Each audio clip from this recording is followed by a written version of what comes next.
Okay, so today we're going to be reading from Ezekiel 25, probably trying to get through the end of 28. This is part of a section, the part of the middle section of Ezekiel, where he is addressing the nations around Israel. Very similar to the sections in Isaiah and Jeremiah that cover, a lot of the same kind of stuff. There comes a point where he has to address the other nations around Judah, Jerusalem, and warn them of their own incoming judgment. It's not just judgment against God's own people. God is not interested in only judging his own people. And so we have a section in all of these books, Isaiah, Jeremiah, and Ezekiel, where the prophet turns his attention to the nations around Israel and speaks to them about their own upcoming judgment, which is often based on their conduct toward Israel. You remember, going all the way back to Genesis 12, when God first called Abram out of Ur of the Chaldees, the very first thing he said to him at the beginning of Genesis 12 was, "I'll make you into a great nation, I'll bless you, I'll make your name great, and you'll be a blessing, I'll bless those who bless you, whoever curses you, I will curse, and all peoples on earth will be blessed through you." So God is still following that. The nations that bless Israel get blessed, as we're going to see here. An example of that happening with Tyre in its past, when it actually did bless Israel in the past, and was blessed because of it. And the nations that curse Israel get cursed, as Tyre is now, because Tyre is no longer blessing Israel. Tyre is now cursing Israel, as are the other nations. And so, as is often the case in Ezekiel, he puts more attention on the non-usual suspects than the usual suspects. We've been reading judgments and prophecies against Ammon and Moab and Edom forever. Okay, and he does talk about them. We're going to read about them here at the beginning of chapter 25, at the beginning of this section. But Ezekiel also has a lot to say. In fact, he has more to say about some of the less common members of Israel's rogues gallery that we don't see mentioned as often. Israel's been fighting Edom, Moab, and Ammon forever. And they do get mentioned here at the beginning of this section, but there's also some other stuff that gets thrown in here too, that Ezekiel pays attention to, that we don't see emphasized as often or as much in other prophets. Anyway, so we've kind of halted the narrative of the development, the continuing story of the fall of Jerusalem. We're pausing. It's like a cliffhanger, so to speak. We're pausing that after chapter 24, when God gave Ezekiel the notice, the broadcast, basically, almost like a cable news broadcast of, out there in Jerusalem, this very day, the siege has begun. Ezekiel, of course, being in Babylon, he would have no way of knowing that the siege began that day unless God came to him and told him that. They couldn't travel that fast. News couldn't travel that fast in that day and time. And that's where and then that night, apparently, that same day, that night, Ezekiel's wife died. And he had to give his presentation to the people. That was the end of 24. That seems to be all the same day. And so we're pausing that. We're now pressing the pause button on tracking the development of the fall of the city. And we're going to spend a few chapters here talking about other nations. Now, in the context, of course, of Israel, whenever we preach judgment about the nations around Israel, that is itself, even if we don't mention Israel directly, preaching judgment against the nations around Israel is ultimately a message of hope to Israel itself. As I just got done reading, that's the entire basis of the Abrahamic covenant about blessings and cursings to the nations that bless or curse Israel.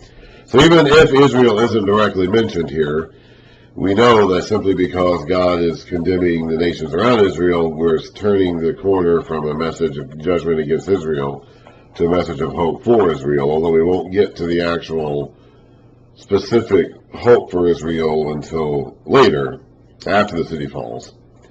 Israel has things to look forward to in its future, but we're going to be talking about those later. Right now we're kind of pausing the account of the fall of the city itself, and we're going to be talking about the other nations. Okay, Ezekiel 25. Now this doesn't get a new date. We'll get a new date in chapter 26. Chapter 25 does not give us a new date.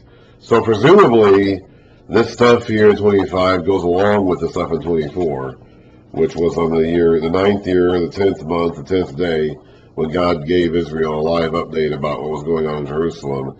He does not give us another date here. He will in another chapter. So presumably, chapter 25 goes along with 24 in terms of the time frame in which he has given these messages. But it's hard to say for sure, but that seems to be how it goes. Anyway, Ezekiel 25. The word of the Lord came to me. Son of man, or human, set your face against the Ammonites, and prophesy against them. Say to them, hear the word of the sovereign Lord. This is what the sovereign Lord says. Because you said, aha, over my sanctuary when it was desecrated, and over the land of Israel when it was laid waste, and over the people of Judah when they went into exile. Therefore, I am going to give you to the people of the east as a possession. So because you rejoiced in Jerusalem's suffering, you were going to suffer. The same fate they did, basically. That's pretty much the theme of all these, what we're going to be reading here. These are the nations that all cheered on the destruction of Jerusalem and were glad to see it happen for one reason or another. The people of the east, will set up camps and pitch their tents among you. They will eat your fruit and drink your milk. I will turn Rabbah into a pasture for camels, and that's the capital of Ammon, Rabbah city, and Ammon, the country itself, into a resting place for sheep. Then you will know that I am the Lord. For this is what the sovereign Lord says.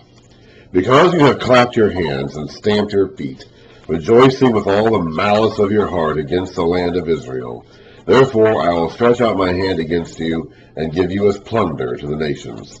I will cut you off from the nations and exterminate you from the countries. I will destroy you, and you will know that I am the Lord. Ammon was a big deal. We read earlier that Nebuchadnezzar had two choices to go. When he set out to attack someone, he had two candidates in mind, two possibilities to attack. Rabbah in Ammon or Jerusalem in Judah. And he ended up going to Jerusalem. That doesn't mean he was okay with Ammon.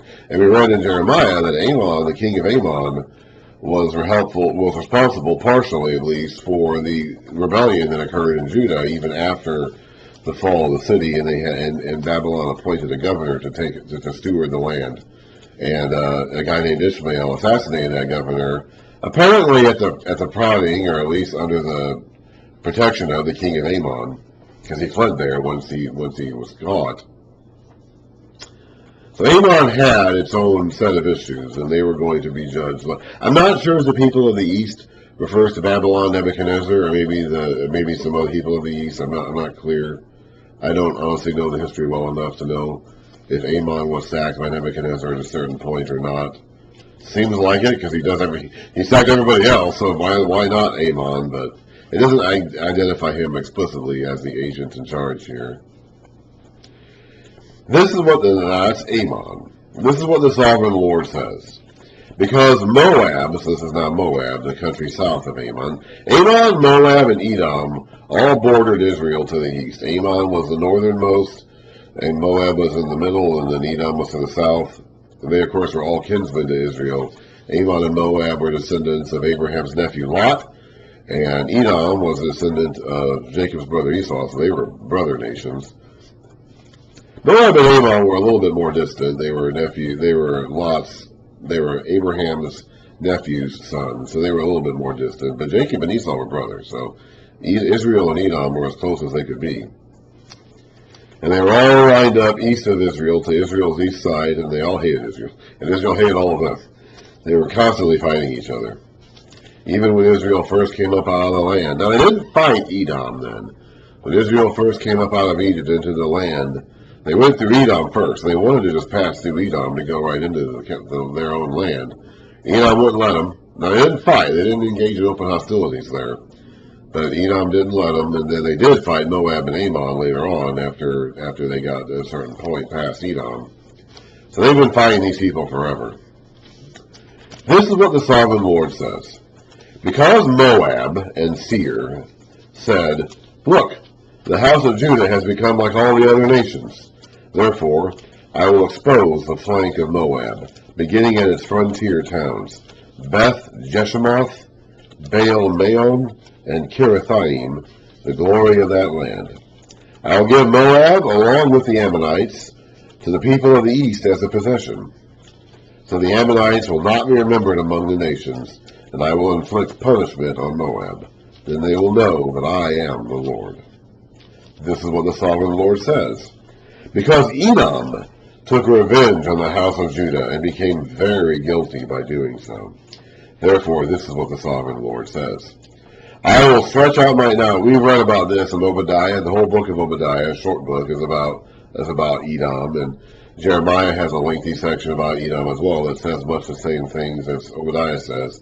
Edom was very happy about the fall, probably happier than anybody, about the fall of Israel. They were more jealous of Israel than anybody else. I mean, they were brothers. They were brother nations to Israel. It could have been them. In their minds, it should have been them. So they were more pleased with the fall of the city than anybody else. And we read about that and some of their dastardly conduct that occurred after that, or in the midst of that, or in the wake of that, in Obadiah and Jeremiah. Therefore, this is what the sovereign Lord says. I will stretch out my hand against Edom and kill its men and their animals. I will lay it waste, and from Teman to Dedan they will fall by the sword. I will take vengeance on Edom by the hand of my people Israel, and they will deal with Edom in accordance with my anger and my wrath. They will know my vengeance, declares the sovereign Lord. It's going to take a long time for that to happen. I don't entirely know when Moab and Ammon faded away into oblivion. They all did eventually. But Edom is going to be around for a long time to come. The Maccabees in the 2nd century BC, about 400 years from now, are going to fight the Edomites. And even in Jesus' time, there's still a crop of people living in a place called Idumea, a province in that area at that time, who are descended from the Edomites. So they're still going to be around for a long time, but they're eventually going to be subjugated by the Judeans and forced to incorporate into the Judean territory. Oh, that's not going to be for like 400 years. So these prophecies don't have to happen right away. Okay? In case you're wondering, the fulfillment of these prophecies don't have to happen right away. We've even seen in this book of Ezekiel that sometimes the people get frustrated by how long it takes for God's word to come true, and they start to doubt whether or not it's going to because of how long it's taking. Sometimes he acts very quickly, sometimes he acts very, suddenly, and sometimes it's a while. Sometimes it takes a while. In our view, at least, and sometimes, from our perspective, it can take a while. This is what the sovereign Lord says.